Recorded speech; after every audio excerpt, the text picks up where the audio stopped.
Assalamualaikum warahmatullahi wabarakatuh. Dalam pertemuan kali ini kita akan mempelajari modul 6 dengan materi kompetensi perencana. Mari kita mulai dengan penuh semangat dan ketertiban, serta mari kita menjaga suasana yang kondusif selama pembelajaran berlangsung. Pada modul ke-6 kompetensi perencana ini, kita akan mempelajari kegiatan belajar yang dibagi menjadi 4 kegiatan belajar yang terdiri dari kegiatan belajar ke-1, kita akan membahas tentang Standar Kompetensi Kerja Nasional Indonesia atau SKNI Perencana. Kegiatan belajar kedua, kita akan membahas tentang kompetensi perencana tata ruang wilayah dan kota. Kegiatan belajar ketiga, kita akan membahas tentang kompetensi perencana wilayah pesisir dan pulau-pulau kecil. Dan kegiatan belajar keempat, kita akan membahas tentang kompetensi penyusunan peraturan zonasi. Kegiatan belajar ke-1. Standar Kompetensi Kerja Nasional Indonesia atau SKKNI Perencana. Menurut Sujarto, tahun 2006. Seorang perencana menjalankan profesinya bagi kepentingan masyarakat, diharapkan memiliki kemampuan membantu menetapkan keseluruhan sasaran rencana pembangunan untuk menuju kesejahteraan masyarakat dalam tingkat pembuatan kebijaksanaan pemerintah dan membantu manajemen pembangunan. Profesi perencana memiliki beberapa aspek penting seperti penentu tujuan, memilih dan menentukan cara, langkah atau alternatif yang dipilih, efektif dan efisien. Secara umum terdapat 4 SKNI untuk klasifikasi perencanaan wilayah dan kota. SKKNI nomor 177 tahun 2015 Perencanaan Wilayah dan Kota.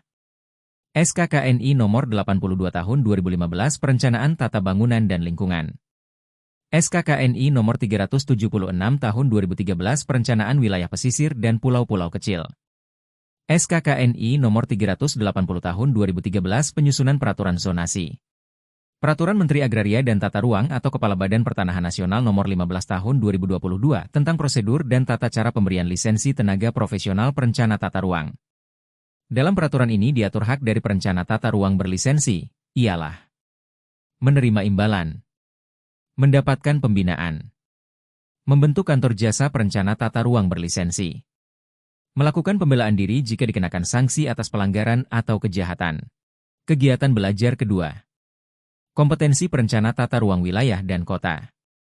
Melalui Keputusan Menteri Ketenagakerjaan Nomor 177 Tahun 2015 tentang penetapan Standar Kompetensi Kerja Nasional Indonesia kategori jasa profesional, ilmiah, dan teknis golongan pokok jasa arsitektur dan teknik sipil, analisis dan uji teknis pada jabatan kerja perencana tata ruang wilayah dan kota.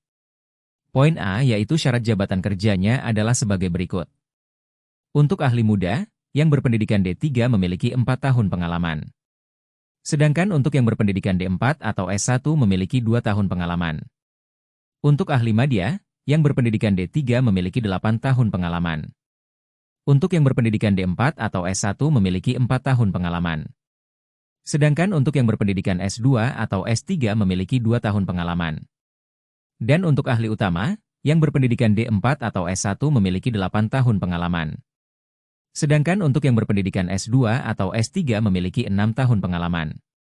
Adapun peta kompetensi dari perencana tata ruang wilayah dan kota adalah sebagai berikut. Mulai dari pengembangan fungsi umum dan khusus. Melakukan pengumpulan data. Melakukan pengolahan data dan analisis. Penyusunan naskah teknis dan sosialisasi. Perumusan kesepahaman dan penyusunan laporan. Dalam menjalankan kompetensinya, perencana tata ruang wilayah dan kota biasa memerlukan peraturan sebagai berikut. Undang-Undang Nomor 1 Tahun 1970 tentang Keselamatan Kerja. Undang-Undang Nomor 5 Tahun 1990 tentang Konservasi Sumber Daya Alam Hayati dan Ekosistemnya. Undang-Undang Nomor 18 Tahun 1999 tentang Jasa Konstruksi. Undang-Undang Nomor 13 Tahun 2003 tentang Ketenagakerjaan. Undang-Undang Nomor 7 Tahun 2004 tentang Sumber Daya Air. Undang-Undang Nomor 19 Tahun 2004 tentang Kehutanan. Undang-Undang Nomor 38 Tahun 2004 tentang Jalan. Undang-Undang Nomor 26 Tahun 2007 Penataan Ruang. Undang-Undang Nomor 27 Tahun 2007 tentang Pengelolaan Pesisir dan Pulau-Pulau Kecil. Undang-Undang Nomor 32 Tahun 2009 tentang Perlindungan dan Pengelolaan Lingkungan Hidup.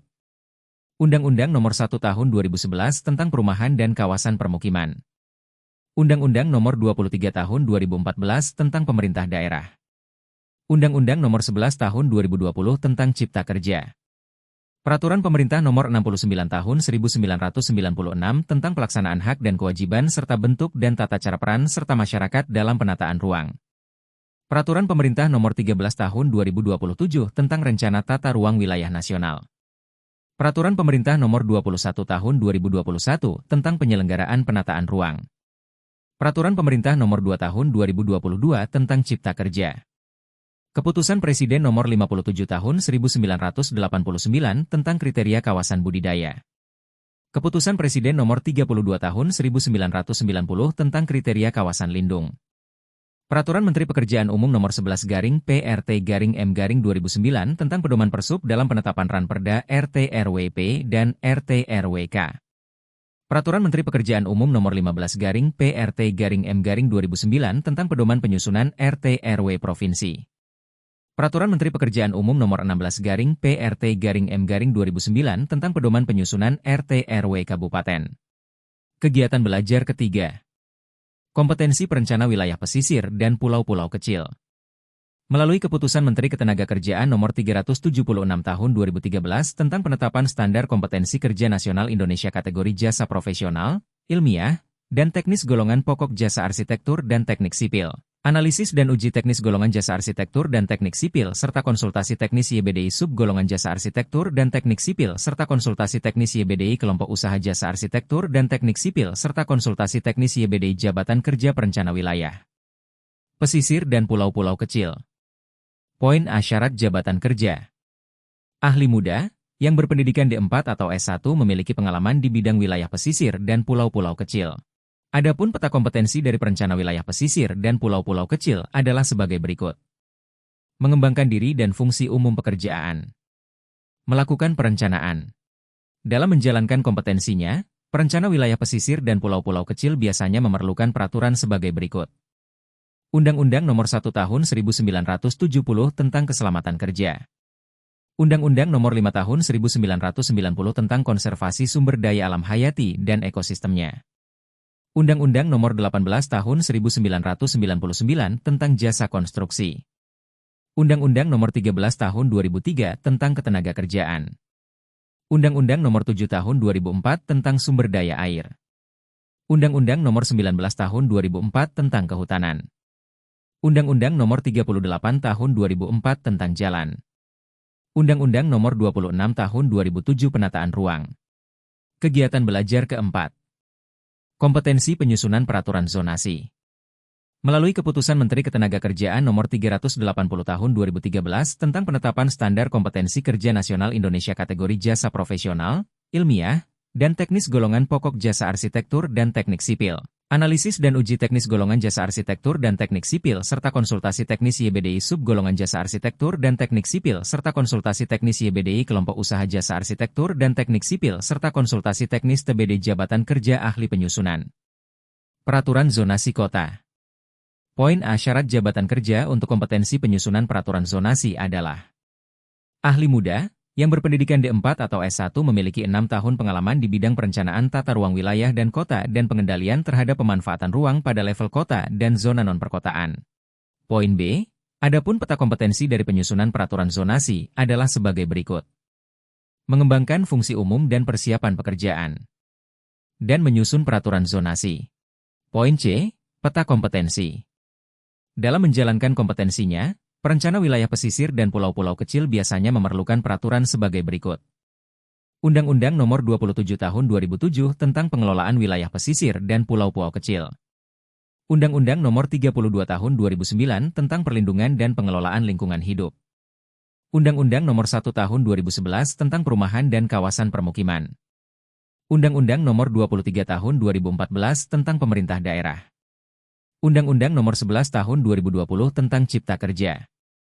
Peraturan Pemerintah Nomor 69 Tahun 1996 tentang pelaksanaan hak dan kewajiban serta bentuk dan tata cara peran serta masyarakat dalam penataan ruang. Peraturan Pemerintah Nomor 13 Tahun 2027 tentang Rencana Tata Ruang Wilayah Nasional. Peraturan Pemerintah Nomor 21 Tahun 2021 tentang penyelenggaraan penataan ruang. Peraturan Pemerintah Nomor 2 Tahun 2022 tentang Cipta Kerja. Keputusan Presiden Nomor 57 Tahun 1989 tentang kriteria kawasan budidaya. Keputusan Presiden Nomor 32 Tahun 1990 tentang kriteria kawasan lindung. Peraturan Menteri Pekerjaan Umum Nomor 11/PRT/M/2009 tentang pedoman Persub dalam penetapan Ranperda RT/RWP dan RT/RWK. Peraturan Menteri Pekerjaan Umum Nomor 15/PRT/M/2009 tentang pedoman penyusunan RT/RW Provinsi. Peraturan Menteri Pekerjaan Umum Nomor 16/PRT/M/2009 tentang pedoman penyusunan RT/RW Kabupaten. Demikian materi dari pembelajaran kali ini. Setelah mempelajari modul ini, diharapkan mahasiswa mampu mengerti terkait kompetensi perencana, sehingga dapat dengan mudah memahami terminologi suatu profesi perencana dalam praktik perencana dalam menjalankan profesinya. Selain itu, dalam mempelajari perlu dibaca dan dipahami sebaik mungkin secara runut dari kegiatan belajar 1 hingga seterusnya dan juga harus menyelesaikan latihan dan tes formatif yang disajikan. Agar mahasiswa dapat memahami tujuan dari penjelasan setiap kegiatan belajar. Sekian dan terima kasih. Wassalamualaikum warahmatullahi wabarakatuh.